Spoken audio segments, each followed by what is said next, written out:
هەرێمی کوردستانی عێراق ئەو هەرێمەیە کە ئێستا بۆتە پایتەختی خۆرهەڵاتی ناوەڕاست لە ڕووی ئابووری و ڕۆشنبیریەوە. لە هەرێمی کوردستاندا چەندین ڕێکخراو و گروپ و سەنتەر هەن کە بەردەوام خزمەت بە خەڵکی ناوچەکە دەکەن. لە شاری سلەیمانی پایتەختی ڕۆشنبیری هەرێمی کوردستاندا یەکێک لە ڕێکخراوە دیارەکانی بواری خزمەتکردن هەیە بە خەڵکی کوردستان و بەبێ دابڕان و بە بەردەوامی کاری جوان و ناوازەی پێشکەش بە خەڵکی کردووە.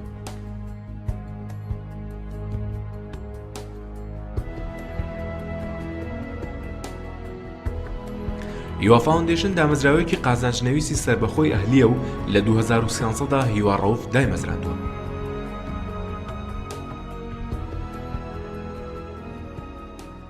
دامەزراندنی ڕێکخراوی هیوا فاوندیشن ئەرکێکی کۆمەڵایەتی مرۆڤایەتی سەرشان و تاوەکو بۆ ئیمکانیاتە مادی و معنەوی کە هەمە بەشداری بکەم لە گەشەپێدانی کۆمەڵگەی مەدەنی کوردستان لە ڕێی برەودان بە توانەگەورەکانی هاوڵاتیان بە تایبەتی گەنجان، ژنان، خاوەن پێداویستە تایبەتەکان هەموو ئەوانەی پێویستیان بە پشتگیری مادی و معنەوی هەیە.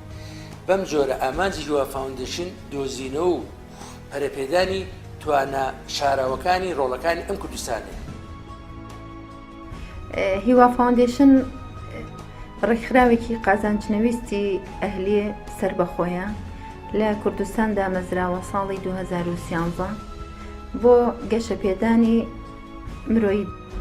هیوادارم بەم پرۆژێ بتوانم قەرزی ئەم کۆمەڵگەیە بدەمەوە کە هەموومان تیادا گەورە بوو. بۆ ئەم مەبەستەش هیوا فاوندیشن تا ئێستا 9 کتێبی بە نرخی جیهانی وەرگێڕاوەتە سەر زمانی شیرینی کوردی و کاری چاپ و بڵاوکردنەوەی بۆ ئەنجامداوە و هەر یەکێکیان زیاتر لە 1000 تیراژی لێ بڵاو کردوتەوە. بە دیزاینێکی نوێ و بە ڕەنگێکی جوانەوە خستوێتە بەردەست خوێنەرانی کورد. جگە لە کاری وەرگێڕانی کتێب و بڵاوکردنەوەیان چەند کارێکی تری ناوازەی پێشکەش بە کۆمەلگای کوردی کردووە. پرۆژەی دۆبلاژکردنی فیلم کارتۆنی کایۆ پرۆژەیەکی تری بواری خزمەتکردنی کۆمەلگایە کە بریتە لە دۆبلاژکردنی ئەم زنجیرە کارتۆنە بۆ مناڵانی کوردستان کە پێک هاتووە لە 4 بەش و لە کۆی 240 زنجیرەدا کۆبۆتەوە. کاری وەرگێڕان و تۆمارکردنی دەنگیشی لە ستودیۆی تایبەت بە هیوا فاوندیشن بۆ ئەنجامدراوە. ئەفلەم کارتۆنی کایۆ لایسنسمان بۆ وەرگرتووە، تەرجەمەمان کردووە، دۆبلاژمان بۆ کردووە. ئیش کاری دۆبلاجەکە بەڕاستی چاکترین تیمی دۆبلاژمان هێنا بۆ ئێمە کە کاریان بۆ کردین. پشگیریکردن و یارمەتیدان خاڵی سەرەکی کارکردنی هیوا فاوندیشنە. لەم بوارەشدا هیوا فاوندیشن هەستاوە بە ئەنجامدانی چەند پرۆژەیەکی گرنگی تر وەک پشگیریکردنی کۆمەڵێک خوێندکار کە نمرەیەکی بەرزیان بەدەست هێناوە و توانای خوێندنیان نەبووە. بۆ مەبەستەش دامەزراوە هیوا فاوندیشن پشگیری ئەو خوێندکارانەی کردووە تا چانسی خوێندن بەدەست بێنن لە زانکۆی ئەمریکی لە سلەیمانی.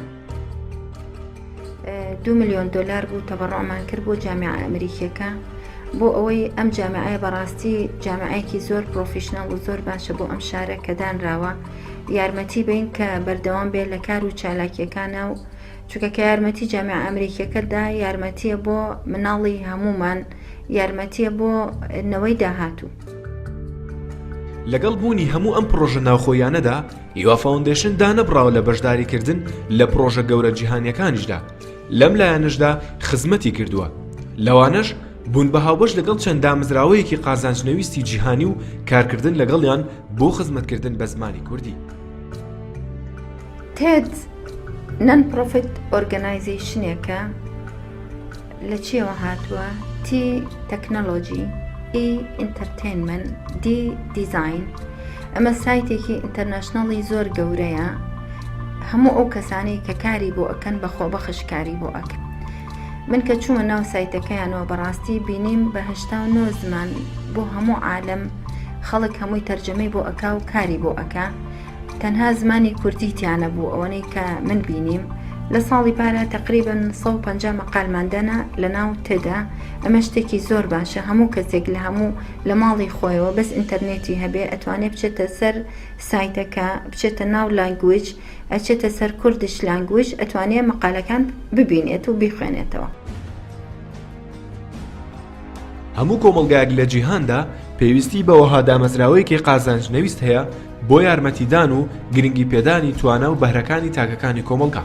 بوونی وەها دامەزراوەیەک گرنگی و بەهای تایبەتی خۆی هەیە تا لە ڕێگای ئەم دامەزراوەیەوە بتوانرێت ژیانێکی پڕبەها بۆ ئەندامانی کۆمەلگا فراهەم بکرێت. ئامانج لە هیوا فاوندیشن گەیشتنە بە ئەنجامی ئەرێنەیی لە نەوەکانی داهاتوودا و یارمەتیدانی تاکەکانی کۆمەلگا بە ژن و پیاوەوە بۆ پێشخستنی توانەکانیان، چونکە هیوا فاوندیشن کارەکانی خۆی بەوە بەرهێنان دەزانێت لە سەرمایە مرۆیەکانی کۆمەلگادا.